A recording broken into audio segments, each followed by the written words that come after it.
Hello mga kakosa, muli nandito na po kami sa bahay after our cruise holiday. Yan.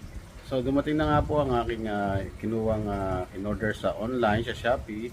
Ito po ay yung aking water heater ko doon sa kabila sa isang common toilet ay sira po. So ito pang water heater na nakuha ko under Rubine.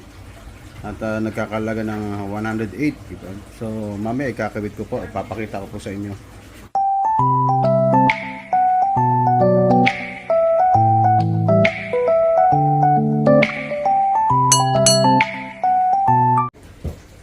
Ito po ang aming kitchen at ito po ang common toilet, which is ginagamit po ito ng dalawang aming tenant. Yan. Ito po ang water heater na ginagamit namin ngayon na may leak na po siya sa loob. Binuksan ko to rito. Ito po mismo to, may valve kasi yan na kung saan dun dumadaan yung tubig para mainitin niya. So yung valve na yun, yung gasket siguro internally is leak na. So hindi na pwede. Pakita ko po sa inyo ha. Okay. Iangat ko po to. Angat para mapunta sa heater yung tubig. So tingnan nyo. May lalabas matagas.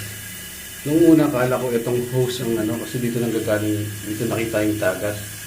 Pero behind, yun nakita mo rito sa taas, yung po yung leak nasa taas. Ayan po yung leak, ito po yung leak. Yan. So nanggaling po yan dito sa loob.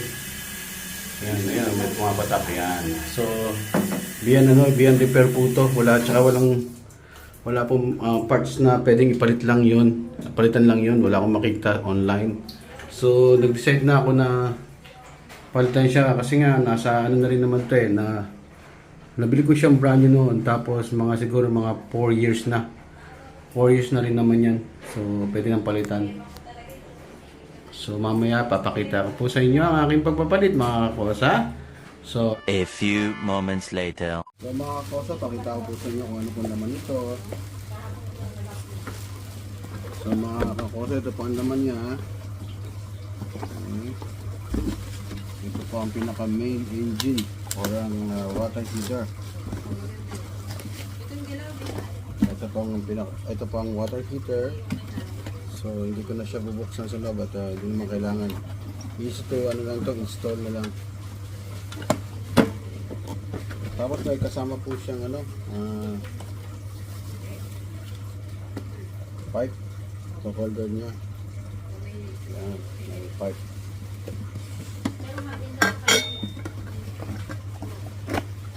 Okay, so meron din hose. Yan, hose. At dial shower.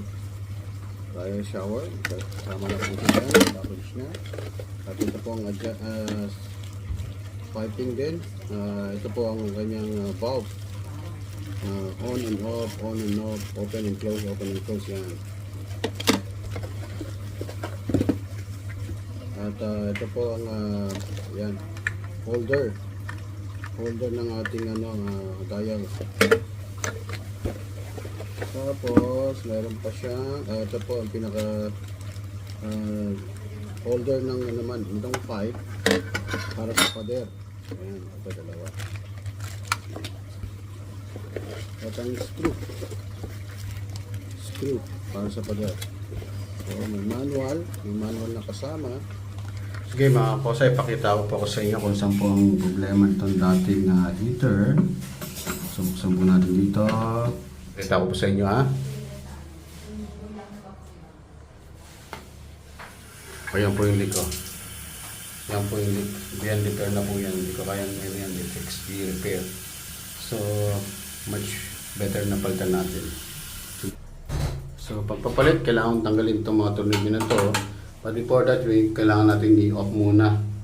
Tanggalin ko siya sa line. Okay. Papatayin din natin muna dito. Okay, para hindi tayo makuryente. So mga kosa, tatanggalin na muna natin.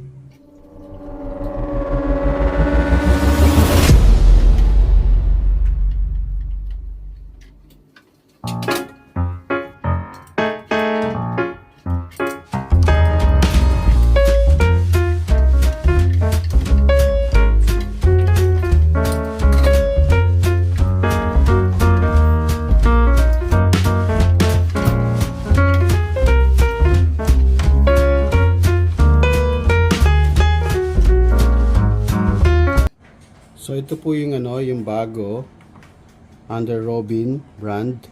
At ito po ang luma na heater under Eurogas. So magkaiba po ang kanilang parts na ginamit. Siyempre magkaibang brand.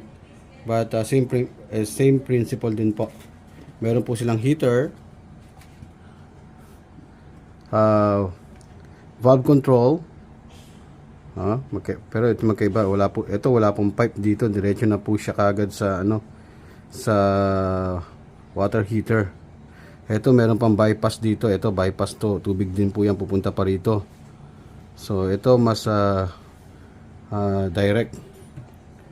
So ang gagawin ko po ngayon, kasi magkaiba po sila ng sukat ng butas na kabitan.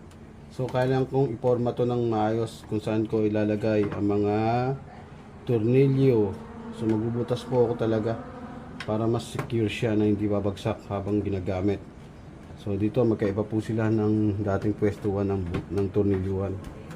So, guys, balik tayo.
Kamay-kamay lang po kasi plastic to para hindi po masira.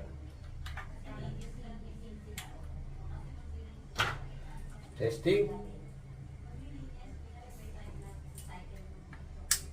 Wala pa rin.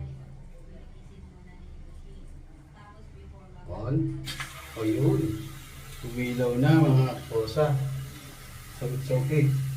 Everything well. Okay, umiinit na sa paa ko. Umiinit na sa paa ko ng tubig. Yan. Yan, matutuwa na ang ating mga kasama rito na magagamit ng tubig. Hindi ko ito. Kasi pag galing sa trabaho, kasi di ba? Dito sa labas ng bansa, kung tayo ng OFW, gusto natin maging comfortable din ang ating pag ligo kapag after work, di ba? So hot water is really essential to us. So yeah. Nga po siya mga kosa, gumagana na ng maayos. So makokontrol mo siya rito, init niya. Yan. Off. Then adjust to max. Yan. Paalam.